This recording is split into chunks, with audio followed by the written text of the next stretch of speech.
There's something very, very satisfying about Manchester City's academy lads humiliating the class of '92 in Salford. Come on, you Blues. Absolute burst, a lot of them. City 8, Salford City 0. 8-0. We needed that. Yes, it is just Salford City. Yes, it is just a lower league side. And you'd expect City to win. But right now, where the club is at, right now when the club is at a very low point compared to where we've been for the past decade, you take nights like that. You absolutely do. You need that shot in the arm of joy, that little bit of confidence. As I keep saying, take confidence where you can get it from right now. Look for any shining light. And battering Salford, we should beat them always comfortably, absolutely. But battering them and having fun and enjoying our football to make it 3 wins out of the last 3. Look, the crazy thing is, 2 months ago, I could not have predicted a comfortable Manchester City win for this. I thought we would have won, but we were such a low point a month and a half ago that this felt like a really weird game to go into. Look, in the end, we probably were always going to win pretty comfortably, but that is an absolute shot in the arm for Manchester City right now. Some of those young lads, some of those players, they enjoyed themselves. And happy people, they all build towards that same goal. A happy individual builds towards a happy team. And we saw a lot of that tonight. There was lots of lovely little stories. I've got to sit here and infuse about my man James McAtee. A second half of dreams. Excuse me. A second half of dreams for a guy who absolutely adores this club. Look, to me personally, as a lifelong Manchester City fan, as a Blue from Manchester, to hear those voices after the game of Nico O'Reilly and James McAtee, and I know James McAtee is absolutely obsessed with this club. I don't know Nico O'Reilly's background. I don't know if he's a City fan or not, but I know he's been here forever too, and he loves this club as well. Hearing those voices to me afterwards, it does mean a lot. It absolutely does. Their life is steeped in blue. They are absolutely just dyed-in-the-wool Blues. That is their life, you know? That is what they dream of, being Manchester City players. And to see them have nights like that tonight in front of that many people at a full Etihad and score goals, it does mean a lot. It absolutely does. And their teammates will be buzzing for them. And you can see with James McAtee how much that goal at the Etihad meant to him. He's been dreaming of that since he was a tiny little boy. And to score a hat-trick tonight at home for Manchester City Football Club, of course, it absolutely means the world to him. And you got to enjoy that, you know? This is a guy who's been waiting patiently for an awful long time, who absolutely wants to be involved, you know? Who clearly wants to have a future here. And I don't know if it's going to happen or not, but what I do know without a shadow of a doubt, that is a very talented young footballer that requires patience, that I hope gets chances at Manchester City. I don't know how far it'll go, but I do know the potential could take him very far with a little bit of luck, a little bit of patience, and an awful lot of hard work and dedication. And nights like tonight, they feed into that, man. Genuinely do. McAtee, look, one thing I will say about James McAtee is that guy absolutely knows how to score a goal. Most of our players don't score those goals, because the one where Foden had a shot, for example, so many people take the touch and they look up and try and make a pass. He takes a touch and puts it in the bottom corner straight away. It looks an easy finish, but it takes speed of thought. And as well, you know, the first goal, a lovely, very lovely near post finish with his weaker foot across the keeper. The third one, of course, is sort of a tap-in, but once he gets there and his movement is good, they're really nice, smart goals. And here Alan Shearer afterwards at full time talking about them too, he knows just how, you know, those chances aren't actually that easy. They take intelligence, they take confidence, and they take spatial and visual awareness, you know, and he's got that in abundance, James McAtee. So it's one of those things where I really enjoyed it. I think James McAtee, he deserves that moment. He really does. Guardiola was talking an awful lot, you know, over the past couple of weeks about how maybe he deserves some more minutes, that how, you know, maybe he hasn't been given the chance that he deserved. And look, I don't know where he's going to go, but whatever happens to James McAtee, I'm really glad for his patience, for his work rate, for his decency. I can speak from personal experience here. James McAtee is a lovely, lovely young man. He really is. I've met him a couple of times. Really nice lad. For his decency and for his commitment to this club and for his love of this club, he really does deserve it. He deserved a night like this. And I'm glad that he had it, you know, because this stuff matters. It absolutely does. It matters to these young players. It matters to them. because this is what they dream of, and dreams are everything in football. We all play football, we all love football for a reason. It's a part of who you are, you know. So I'm buzzing for him, absolutely am. And likewise, Nico O'Reilly, he got the short straw tonight. He got to play at left back. You know, this guy is a former false nine who got turned into a DM midfielder, then got to play as a left back tonight. And do you know what? He was good, man. He's the most physical player on the pitch for Manchester City. 6'3", really good turn of pace, strong, aggressive in his duels. O'Reilly, man. And then the goal he scored as well, linking up with Jeremy Doku. A really nice, smart finish with his left foot into the bottom corner. Yeah, lovely, lovely stuff. Buzzing, absolutely buzzing. Yeah, just great. He's a really good footballer. I think James McAtee, you know, he's great, but Nico O'Reilly also has the physical tools in general. Nico O'Reilly will go far in football. I don't know how far he'll go, but I want him to be around that first team. Just keep him around there, man. There's something there. There's an awful little bit of talent there. There's a lot of talent there. There's a lot of composure, and there's an ever-increasing confidence with senior football. Keep him wrong, man. Keep him wrong. People talking about Doku in the chat. Nerland, you're being childish there, man. Be ashamed of yourself. I didn't say anything bad about Doku at all. Like, if you watched my videos yesterday, I said I worry if Doku's going to get much better. That was it. I didn't say he was a bad footballer. I didn't say he was a terrible footballer. I said he was a really good one. I just don't know if he'll ever be truly world class. I don't think playing against Salford and playing really well changes that, by the way. And I don't think you proved me wrong either, mate. I don't underrate him at all. I think Doku's really good. I think he's a really good player. And I expect he would destroy Salford. Do I think he's going to be world class? I don't know. My gut says maybe not. But tonight he was really good. And I've got videos where I say Doku deserves to be in the team because he's brave and he goes for it. And I really like Doku. I don't know if he'll be truly world class. And by truly world class, I'm talking Mahrez levels. That's the levels that we need to get to, you know. Sterling when he scored 30 goals a season. Leroy Sané when he was terrorising Liverpool. That's the level. That's what I want to aim for. But once again, I'm delighted for Doku tonight. He was really good. He destroyed... Look, it was a terrible team, but he destroyed them. He scored a lovely goal and really nice penalty, you know. He got a couple of assists. One assist, I don't know. And I don't think we have to... No, I don't think he's better than Savinho. Sorry, mate. I actually don't think he is better than Savinho. I think Savinho will go further. I really hand on heart believe that. If I'm wrong, I don't give a fuck. I don't care. I don't care about being wrong. I don't care. I want to be wrong, but I think Savinho will go further. I might be wrong there, but I still believe that. I'm not gonna. The only thing that'll prove you wrong, Nerland, or me wrong, is time. And I don't think anyone can say with any conviction. I can't prove I'm right. You can't prove you're right. It's just opinions. We've all got them, mate. We've all got them. So we'll see. But look, it doesn't matter if you think Doku's better or Savinho's better. It doesn't matter what I think. It doesn't matter what you think. Ultimately, we've all got our opinions. What it does matter is that tonight, and anyone can see, what everyone matters is that Doku clearly was good tonight. Doku clearly did his job. Doku clearly works hard and tries. And that, to me, is...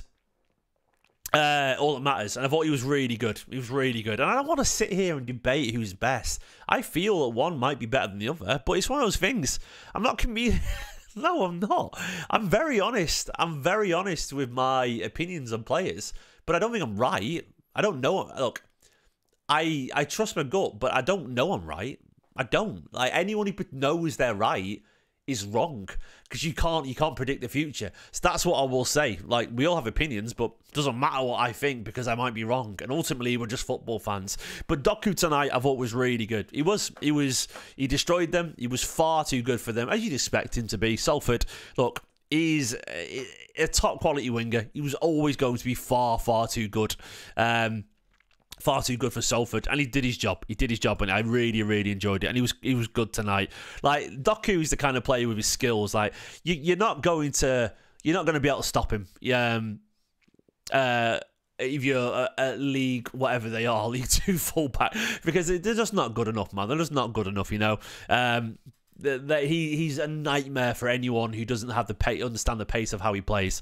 Look, I want to see more of nights like tonight for Doku, where he grabs a bunch of assists and he grabs a bunch of goals, because 4 goal contributions tonight is brilliant, and I was genuinely buzzing for him. I really like Doku. I don't get why people are so incapable of nuance in life, where if someone goes, I think he's a really good player, I don't know if he'll be a world class, someone translates that as, why do you hate Jeremy Doku? Why do you think he's terrible? Like, Like, there's so much more to it than that. Like, you're changing and twisting it. I think Doku's a really good player. I just don't know if he'll be world class. That's as simple as that. I hope I'm wrong. It's as simple as that. I think he will probably stay at a similar level than he is. But I want to be wrong. I absolutely want to be wrong. And I could be wrong. There's a very good chance I could be wrong. It's one of those things where, yeah, it is what it is. I'll move on. You're right, AW fan. Jack, I was happy for him to score tonight. Jack Grealish got a penalty, got a couple of assists as well. Jack needed that tonight. You know, he needed it because he's not been in a great place. And once again, he looked buzzing to get his penalty. I think Jack's not in a great place, and I think Guardiola's been frustrated with him, but he got a couple of assists. He scored a nice goal. I've not even mentioned David Mbama, by the way, the young striker making his debut for Manchester City Football Club. Of course, he's played professionally before. He's played plenty for West Ham before he joined City. He scored for West Ham too as well in the Premier League, actually. But was it Premier League? I think he did. But he scored tonight, and his movement is good. That guy knows how to move around a penalty box. I think his touch is a little bit loose. He doesn't have that his touch actually reminded me a little bit of Haaland at times, where he can be a bit loose. He doesn't seem to have the silkiness of an elite level striker, but you can't deny his movement is good, man. His movement is good. There was a few times where he wasn't picked up. There was one where towards the end where Grealish could have pinged it across the area, and he was at the back post, and he didn't quite get picked out, you know, which was a shame. But it's one of those things where he got his goal tonight, and yeah, happy for him. Absolutely happy for him. Yeah, good, really good, a good talent, you know. Let's see how he goes. I don't think he's going to play for Manchester City, if I'm being honest. I don't think he'll make it Manchester City's level. I could be wrong, by the way. The gut tells me, look, you have to be one of the best players in world football to be a striker for Manchester City. You have to be one of the best players in world football. That's what I'm on about, you know. Like, strikers are the most important. Like, they are not the most important, but they win you trebles. They win you Premier League titles, and that is the level. It's almost easier to be a left-back for City than it is to be a striker. It's easier to be a centre-back than it is a striker. You know what I'm saying? Like, the level is Haaland. The level is Aguero. Even Dzeko wasn't good enough to start for Man City regularly. You know, like, you know, this is the level we're on about. And I'm not criticising him, by the way. I hope he does really well. It's just, I think right now he's going to have, it was a good little signing. You know, he helps his Manchester City side today, and I'm really happy for him. You know, looks like a good player as well. So yeah, I'm really happy. I'm really happy for Mbama. He had a good game tonight. Defensively, it was fine. Simpson Pusey was fine. Nunes had a decent little game as well. Savinho was quiet tonight. He was. I think Savinho's much better on the left, by the way, and he looks better with the first team around him in general. Dzeko was great, but he could never usurp Aguero. That was the point, man. Like, he ended up on the bench and left because of Aguero. And Dzeko's brilliant. Dzeko's probably an all-timer, but he still wasn't Aguero. That's what I'm on about the levels, you know. And that's not criticism. There is absolutely no shame in not being good as Haaland. There's no shame as not being good as Aguero. It's just, like, Mbama might end up being a quality Premier League striker, but it doesn't mean he's going to be, but you could still fall short. It's life. I'm not saying you will do either. I don't know. I've not seen enough of him. But looking at him tonight, I was like, yeah, he looks like a good player. Looks like a good player, you know. Will he be great? I don't know. There was no magic there, but he looks solid. A proper striker there, so we'll see. Yeah, I enjoyed it. It's one of those things, yeah, Gonzalo, you're right. His nuance doesn't really come into a lot of people's heads, does it, until they get older. So I think that's probably fair as well. Phil got on, had a nice little cameo. Kovacic came on, and Kanji came on. And most importantly, Josko, Bernardo, De Bruyne, Haaland, and all these people, Rico as well, they got a rest tonight. It was good fun, man. Look, any excuse to find confidence for these young lads right now, I will take it. Any excuse as well to see Ryan Giggs sad, I will take it. I can't stand Ryan Giggs. I can't stand that man. I think he's a scumbag of a person. So Ryan Giggs tonight having a bad night. I love it, you know. Watching Nicky Butt and Paul Scholes with slapped arse faces. I will love it and I'll enjoy it. And I'm sure Neville, wherever he is, I'm sure he was frustrated too. They embarrassed him, and there's something very satisfying about seeing City's academy lads destroy a club owned by United's academy lads. Very, very, very fun. Very, very much fun. But James, tonight, I enjoyed it. Let's hope that Guardiola, you know, does give him another chance. Nico O'Reilly, here we go. Could there be a left back there? Could there be? Physically strong. Exactly, Victor. I love Dzeko, by the way. I bloody love Dzeko. It's mad, though, by the way. In another life, Dzeko is a 30-goal-a-season player playing for Manchester City, and Aguero never joins, you know. But Dzeko, like, he's so unfortunate to be Dzeko and Aguero being there at the same time. Because, yeah, the highest of quality, both of them. Ortega's first choice keeper right now, by the way. Make of that what you will. But Ederson was definitely called in today because it was... I think Ortega's going to start against Brentford, which is very interesting. Like, I really don't think it's a coincidence. You wonder the conclusion. It could be sensationalist. It could be lazy. But the conclusion, the easy conclusion is, the lazy conclusion is that, well, Ederson wanted to go in the summer.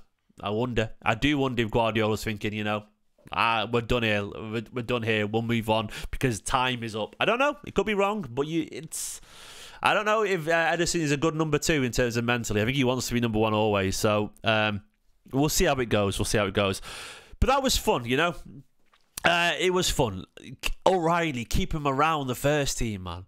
Guardiola, do your thing. Turn him into a left back because that was Delph, but bigger, faster, and stronger. Obviously not as experienced. And Delph was great at one point at left back. He really was. But he looks comfortable there, man. He's left-footed. He strolls through midfield well. He's technically confident, powerful, wins duels.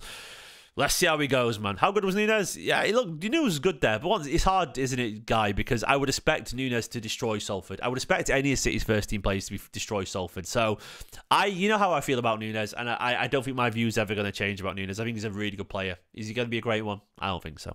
I might be wrong there. It's irrelevant anyway. I don't want to choose negativity. I'm just sort of staying loyal to my position. But I enjoyed his performance, and I think it was very useful, and it was good fun tonight. I've already waxed lyrical about McAtee, Salman, but I'll do it again for anyone joining. Look, James McAtee is really talented.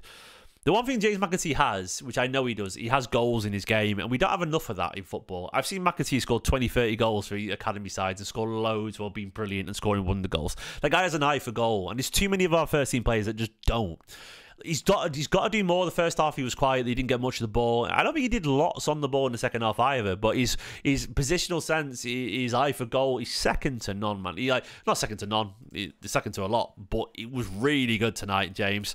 I'll bring up his stats on the screen right now. There we go. 55 touches, 83% pass accuracy, 1 key pass, 3 shots on target, and 3 goals. Thanks very much, Anthony. Very, very kind. But yeah, look, I know how good James McAtee could be. Football is not linear. Football, you don't just start as a talent and get better and go up and up and up.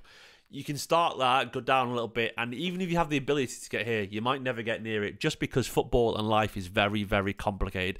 Many very talented footballers never get as close as they could do because of a whole myriad of circumstances. Happenstance, luck, chance, all these things you cannot control. If the manager just doesn't want to play you, even if you're brilliant, you can't control that. If you don't get a chance because of injuries one day, it's very hard to reach the top because a lot of it is in your hands, but a lot of it's out of it too. It just is that simple, you know. It's that simple. Like, do you know how many careers just are launched by chance? They truly are. You know, like if Cancelo, you know, put it this way, if Cancelo hadn't been a little mardarse, Rico Lewis wouldn't be in the first team squad now, maybe. You know, it's one of those things where, and that's because Rico Lewis was around. Cancelo threw his toys out the Premier. Guardiola shook things up and gave him a chance.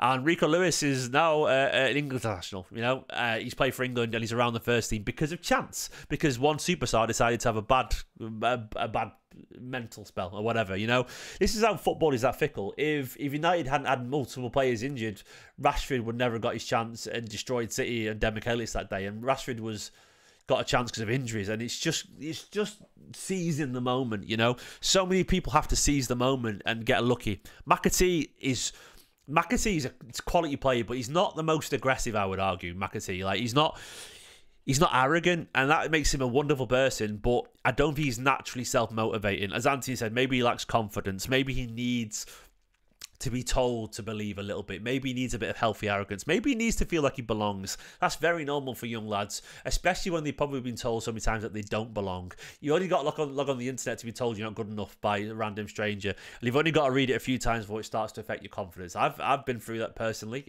Everyone goes through it at some point. Imposter syndrome is very real, and maybe if the manager feels that he doesn't play you start to feel it too. But he needs to feel like he belongs, and maybe he'll eventually get there too.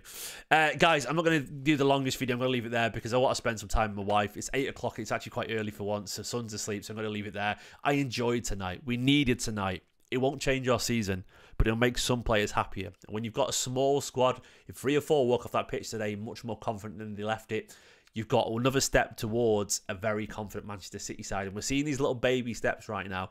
As new signings come in, players return to form, confidence starts to shoot up, and we get in a better place. And that, to me, is all that matters. It's all about incremental gains, and that's where we're getting right now. Thanks for watching. I enjoyed the watch along. I enjoyed this. It was good fun. Man City 8, Salford 0. Come on, James. Come on, James.